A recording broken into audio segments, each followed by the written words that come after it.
What up, everybody? Zeta Zulu back at it again with another review for you. And today, we're kicking off the third entry into my week of Overwatch reviews with Nendoroid Mercy. And she, I would have to say, a really solid entry into this Nendoroid line of Overwatch figures.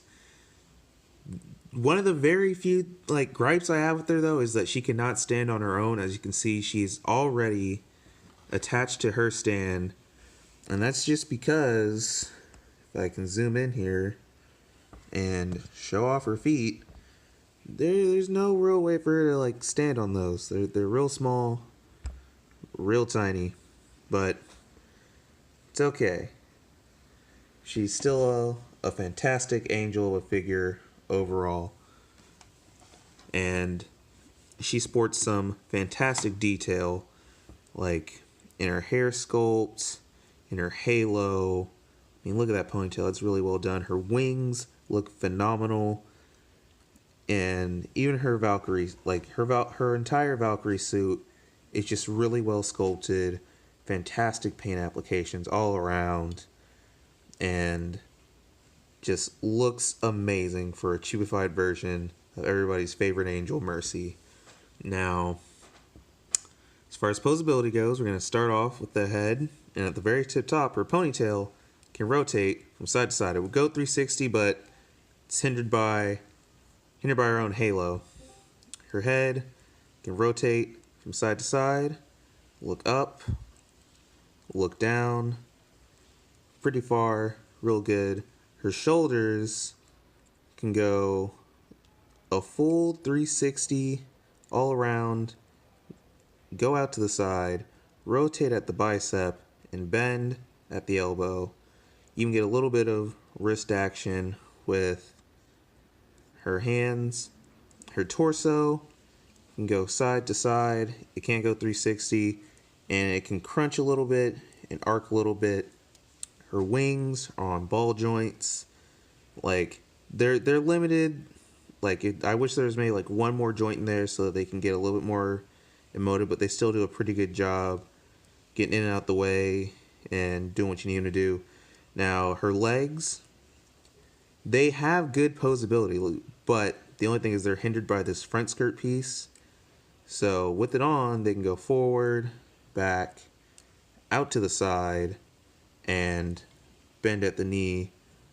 But if you remove it, you can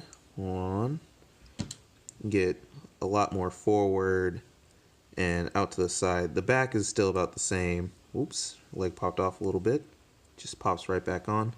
So she is delightfully posable. Let me put her skirt back. And so she makes for a good addition and a good poser with the rest of your Overwatch and Nendoroids if you have any. Now let's move on to her accessories, and she has two interchangeable faces that are this kind of angry battle looking face off to the side, looking like she's ready to whip out that pistol, and this more happy, pleased with her team smiling face. And to swap those on, it's really easy. You just pull off her bangs and halo, remove the face, and swap on your new face and replace the bangs. And voila, she looks very happy and adorable, if I might add. Gonna put her back on her stand really quick so I can go over her next set of accessories that go on the body, her hands.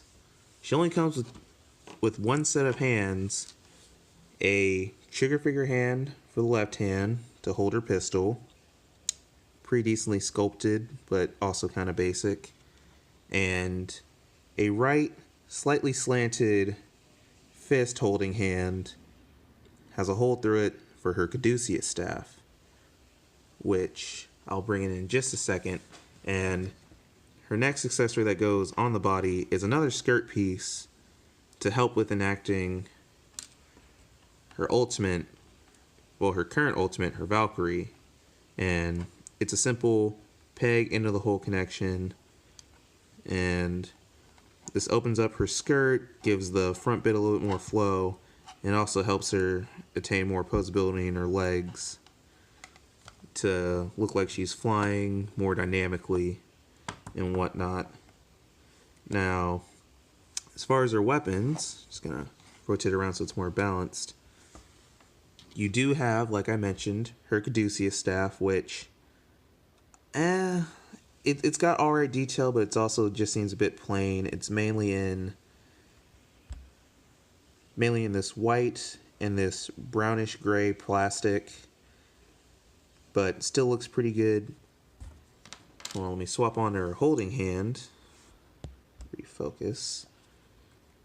Just pull out the hand and put the new hand in. Voila. I want to make sure it's fully in. And then the caduceus staff, will just slide right into her hand very easily. And now she's ready to enter combat and keep all of her allies all nice and healed. Oops, she came off the stand a little bit. Her next accessory is a little less friendly. It's her light pistol, so I'm just going to call it because I can't find the actual name, but it's got some pretty good detail on it. Still seeming kind of basic in overall, like, paint job and whatnot, but it slides right into her trigger finger hand really easily. Just whoop. It's in there, and now you can attach it to Mercy by removing the hand and just plugging the new one back on. Easy peasy, lemon squeezy. Now she's 100% ready for battle. Some of her other accessories go along with her staff. Oops, bump the camera a little bit. Let me get you guys recentered. Now, with her staff, it has an additional piece to show it being active in dealing out either its healing or boosting. And to attach this, you just remove this front piece, and now you're going to see the hole there, and the peg here. It's a very specific shape. It only goes in one way, and you just line them up, and voila, it is all ready to dish out some healing to her team. Because it's at an angle, Mercy doesn't really have to do much to look like she's out here healing somebody else. And to sell the effect even more, nice transition, you get an effect piece to represent her healing beam. Now, you only get the one, and it's done up in all clear plastic, clear yellow plastic. Looking really nice. Like, I like the shape of this effect piece. Looks really cool. And just plugs into the front of her staff like so. Voila, and now she's healing. Now, just saying, this will weigh her arm down over time if you have it pointed at somebody and don't have her arm like kind of centered on the staff or high up on the staff, but still a pretty good accessory. And while we're on effect parts, she also comes with effect parts for her wings. Now, these I actually do really like, but I do also have a problem with at least one of them. Well, let me bring them out. These are the effect parts for her wings to help represent her Valkyrie transformation.